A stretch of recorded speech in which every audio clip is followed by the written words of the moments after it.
we're going to abridge it.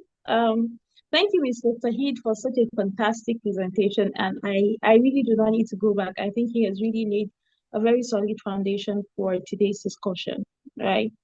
So I'm going to start. If you're here and you've experienced any kind of loss at all, the first question that I want to ask you is, what's the color of your grief?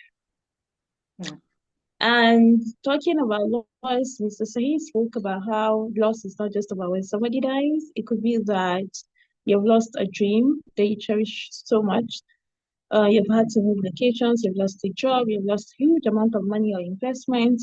In fact, it could be that you lost your virginity or your sense of self-worth and esteem. And it could be that you lost a pet or you had a miscarriage or a stillbirth. So whatever it is that the loss it is that you experience, whether it is most recently or in the past, what is the color of your grief? Is it dark? Is it bright? Is it gray? Is it black? Is it yellow? Is it red? Is it blue? And what exactly does that mean for you? Because one of the reasons why people truly struggle with grief is that they cannot express exactly how they feel or what the grief itself feels like. So some people are drowning and they cannot even express it. Some people feel like their whole world has turned into a very dark sky, or the sky above their head, or the sky that they see is really dark, like a very dark cloud. And some people feel, otherwise, you know. So whatever it is that you feel, I think the most important thing is for you to truly understand how you feel. Is this really help you in your grief journey? So what's the color of your grief? I'm here and I've been looking in the chat to see what your answers will be. What's the color of your grief? And then I'm going to go on to the next question. And the next question is, what is it about the loss or the grief that makes you feel guilty? What is it about the loss or the grief that makes you feel guilty? What is it about the loss or the grief that makes you feel guilty? Also, I'd expect that you give me an answer, a word, 2 words, a sentence, but not more, in the comment section. So I'll give a moment for that response. What is it about the loss or the grief that makes you feel guilty?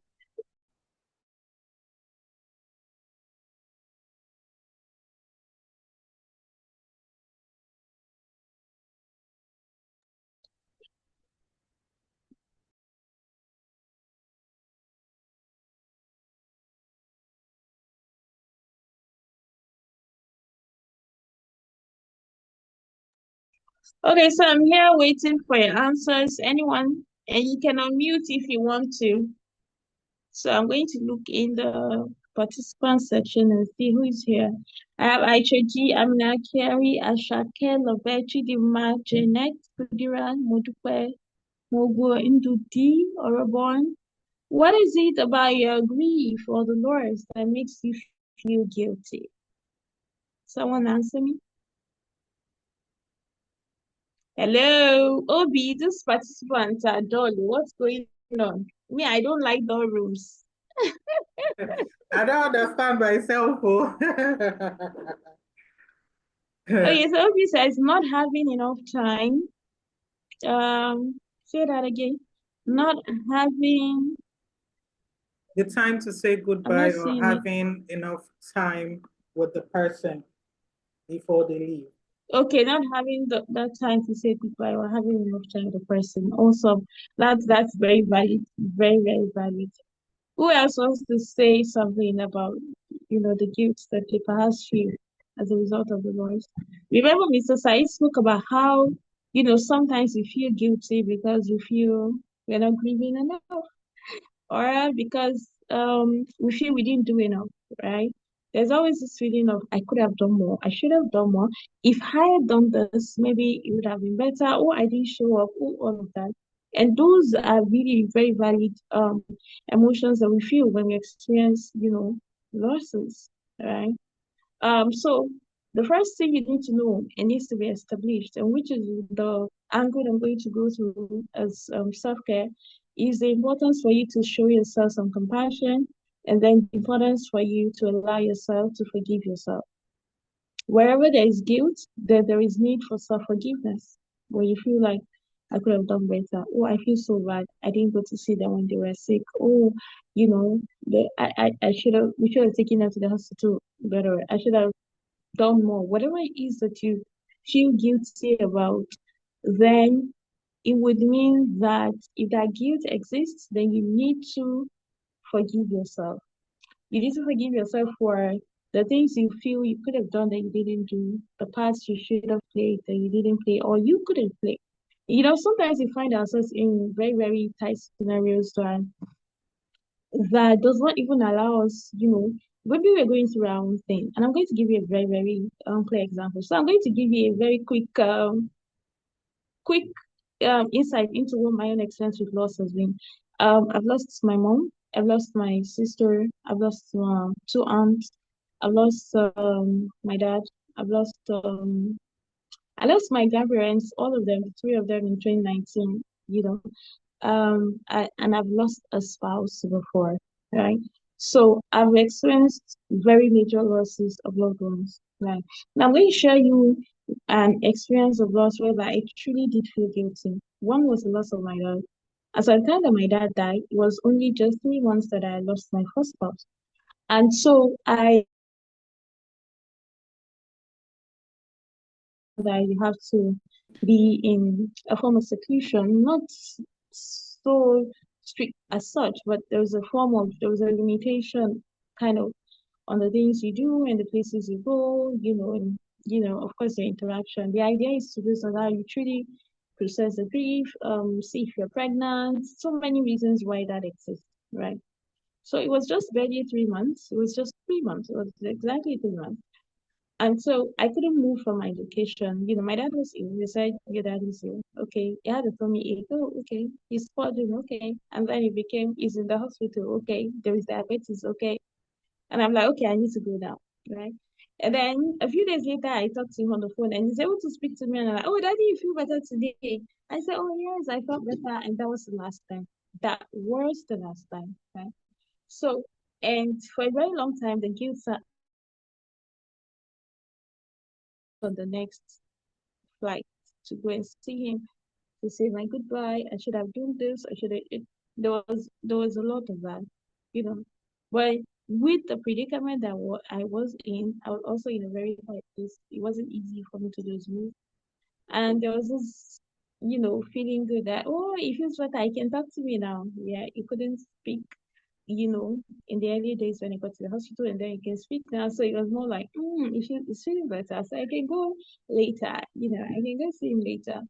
And then, um, I couldn't go to see him, but only, of course, like he's already 6 foot down, you know. So the point I'm trying to make and why I'm sharing that is that the grief would there will always be something that makes you feel guilty, and it might not look like my own experience, but whatever it is that makes you feel guilty, I want you to sit with it and think about what exactly about this loss makes me feel guilty.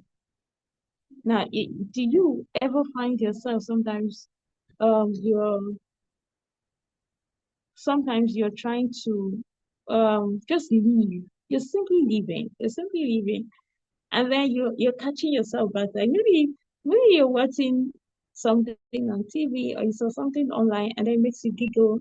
And you catch yourself like, oh, are you even serious? You're supposed to be grieving. You just lost so and so. Anyone ever finds themselves in that kind of situation, whether they're recalling themselves, they're rebuking themselves and saying, sometimes you're even just trying to eat. You just want to eat. You just want to eat. You're only eating food. And then you find yourself like, you see your life. Do you see your life? Are you supposed to, you know, um, many of us will find ourselves in that situation. And then we go back to the fact that, it is so important for us to take care of ourselves because the society spoke a lot about self-care and how it's not selfish and how it does not diminish the pain and it does not at all means that the loss of grief no longer exists or that you're totally just moved on and forgotten your loved one. What it simply means is that you are alive and you're doing what people alive do. People who are alive would wake up in the morning and freshen up. People alive would wake up in the morning and pray. People alive would wake up in the morning and fix breakfast. People alive would wake up in the morning and try to tidy up their home or do something like that. People are alive would wear clothes, right? And people are alive would have conversations with people. And so you're simply living and doing the things that people are alive to. And so it is important for you not to feel guilty for simply living. You're not doing anything extravagant. You're not having a party. You're not doing anything out of, you know, that makes you feel like you're not honoring like your loved one. You're simply living things that people are like you. You're having a cup of tea. You're simply living. Right? So allow yourself to live as you grieve. Allow yourself to live as you grieve. And know that there are moments whereby you'd be in a situation whereby everything is happy, joyful, and then grief comes, it creeps in. It's something that is always in the background. And no matter how long it takes, or you're taking, or how long it has been since the loss, sometimes you find it just creeping in. And sometimes you find the vacuum showing up, right? The vacuum will show up of primary losses. Like you don't go anywhere to say, I need a replacement for my dad. Even though you can have dad figures, father figures. I have father figures in my life, and I lost one in the Ramadan, and it was really hard, really, really tough. I have father figures, and I have mother figures. It's one of the things that I allowed myself to do. Whatever location that I find myself, I look for a father figure and a mother figure. Right? Because I don't have any of my parents.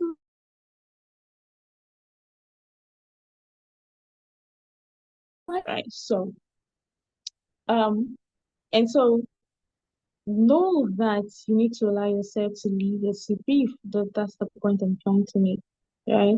And allow yourself to experience those joyful moments and those moments of giggles and those moments whereby you're simply doing the things that people like to, right?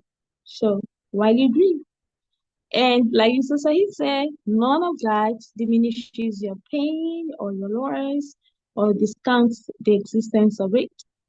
But it simply means you're alive and you're living. Yeah, simply means you're alive and you're living.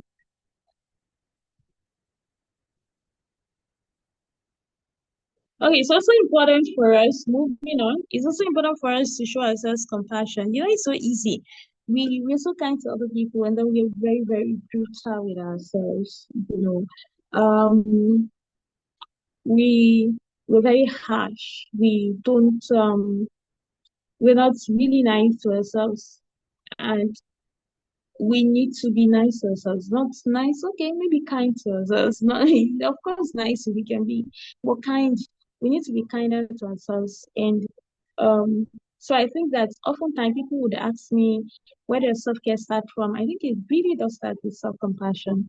And what is self-compassion? Self-compassion is literally coming to terms with the fact that I am human, right? So sometimes I'm going to feel a certain way. I'm human and I'm an embodiment of emotion. And sometimes this grief will weigh me down and I'm going to cry. I'm going to feel sad. I'm going to feel moody. I'm going to feel unable to do certain things today because, of course, grief is creeping in.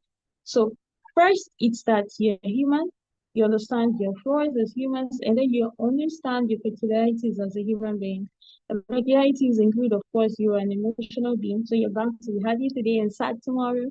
You're bound to be depressed next tomorrow. You're bound to feel fear. You're bound to feel anxious at sometimes. So understanding that you're human and truly, truly honoring being human as you go along on your grief journey and be compassionate and take it easy on yourself and one day at a time. So if you have been following me, the things I'm saying is you need to live as you believe. You need to forgive yourself if you have any kinds of guilt or you feel any kind of guilt creeping in, as a result of the experience. And then you need to show yourself some compassion and truly, truly be kind to yourself and honor, your human nature. Um, and then so much, so important. is that the importance of actually reaching out for help and finding someone with whom you're really truly comfortable to talk about things with. Sometimes we really want to talk, and but we find people talking us out of our experiences or out of our grief. And in this part of the country, it looks like some losses are meant to be grieved and some are just meant to be swept under the carpet, right? So someone lost a pet and it's like, oh, it's just a cat or it's just a dog. How could you be crying over a dog or a cat? Or oh, it's just a car, you know. And it's weird that they just kind of downplay everything. Or they tell you things like, even with the loss of maybe loss of baby, and they tell you things like, oh, it's the calabash. The calabash didn't break. It's the water that threw out. I know Yoruba people say that a lot. And they say, oh, it could have been you. Or you lost this spouse, and they say it could have been you. Or you know, things like it could have been worse. Or you know, things like you're crying too much, or you're grieving too much, or you're doing overdue. Everyone is going to go through their own grief journey in their own pace. You're going to try to navigate, and one of the most important things is coming to a place of acceptance. When you overcome that stage of denial and shock and coming to a place of acceptance of that reality, and going forward with your life would mean that you are going to honor the Vikings are going to show up, and then you say, I'm going to. How do you navigate the Vikings that show up every day? Sometimes I feel like picking up the phone and calling my dad. Okay, I'm not able to I can't even delete my dad's phone number from my phone. In fact, if you wake me up from my sleep, I'm going to, of course, read out his phone number to you. Of heart. So the there are days when you truly want to reach out to these people, or when you truly want to have those conversations. Like they're your people. Like my dad, he was my bestie, right? And then I know I cannot call them, and then grief really weighs you down. So what can you do on those days? You journal, write something, write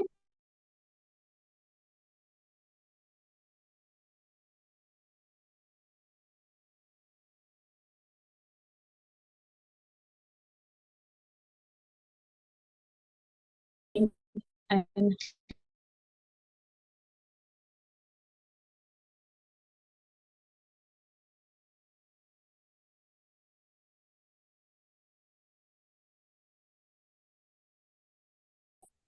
something to tell him about my life or what's new or what's going on. So I do a life updates, right? I do a life updates to say, oh dad, you know, something. I had a baby, and all of that. Of course, she miss your presence in our life, something like that, right? So journaling is so important. It's also when you have no one to listen to you, but your pen and paper, trust it. In your paper, the journal, it would not judge you. It's not going to say you're crying too much, you're grieving too much, or you're petty, or you're this. It's just going to be there. It's just going to listen to all everything that you have to say. So explore that, explore journaling and writing about your emotions and how you feel often. It's really going to help you on your grief journey. Um, okay. So yes, I think that yeah, we are good. But again, I think one last thing that I would like to add is the fact that grief takes time. It really does take time, and no one can say your grief is going to take 1 month, 2 months, 1 year, 2 years, 5 years. And you find there's some people grieve for the whole of their lives.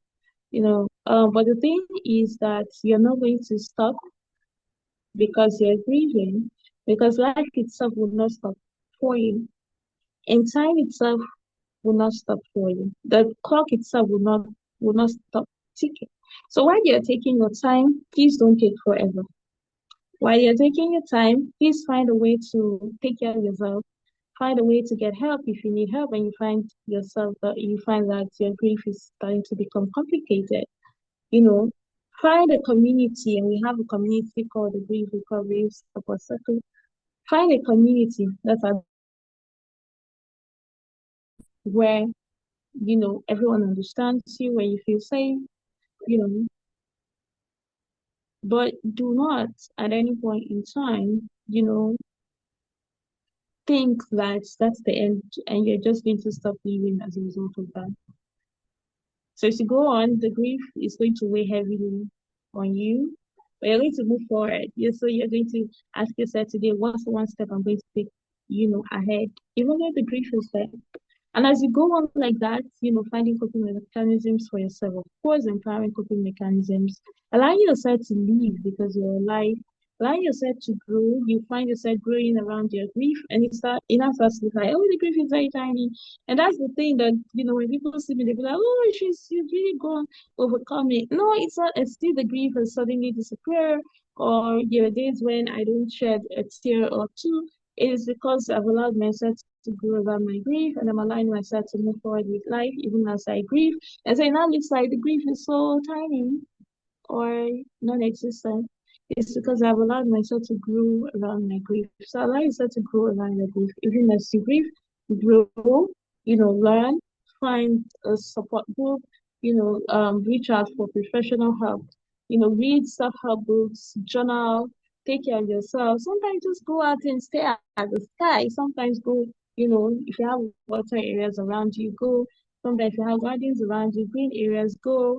Allow yourself to ground yourself, take off your shoes and walk in the green grass. Allow yourself to truly be present and live as you grieve. And trust me, you're going to come out strong, you know, God willing. And so I think this is the bit that I have. Thank you so much, Obiano Ju, and the team at ONM Foundation for, having me. Well done for all the work that you do. I hope that this session has been beneficial to you. I like your feedback and your questions. If you have any, I'll be here to answer them. Thank you so much, Coach. Thank you so much.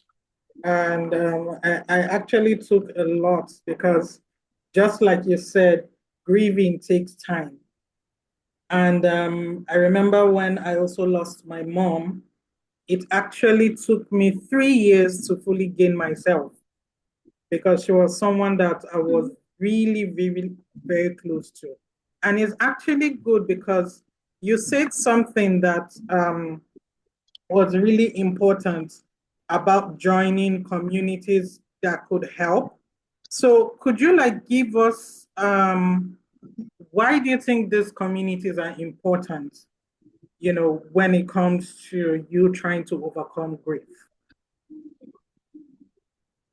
Okay, so the things about community is first, it allows you a place to express yourself without judgment, right? Everyone else is going through their own thing. And so no one is going to say, oh, you too do. Or no one is going to come and say, oh, what have you even seen? Like, what have you experienced? Like someone like me that's really experienced like the goals of losses of loved ones, for instance. And somebody just comes to the community and they've only had a miscarriage, for instance, right? And so nobody is allowed to now kind of tone down your own experience. And they feel really devastated as a result of it. They feel, or they have lost a child. Maybe they have 5 kids and they've just lost one child. Just about 2 weeks ago, of course, I was on a call with a client and she had lost a child, even though she has three others, three others. But this child, this loss really hit her. And so you don't come back and say, actually, you have to get other children. Or, you too do. See someone, she lost 2 kids. She has had 10 miscarriages, or she has lost this. Okay, so the community doesn't allow for that. So there is no discounting anybody's pain or toning it down. It might be, yes, it might be small compared to your own experiences, but of course, our tolerance thresholds are different. And our ability to bounce back is different. The way that we process it is different. So the community allows everyone, no matter the experience, no matter how tiny little bit the loss is, no matter how insignificant it might seem, or even incomprehensible it might seem to anyone, it allows you to express yourself. Then also it is a place whereby you ride on other people's energy, you ride on their strength, you also get to kind of really just relax,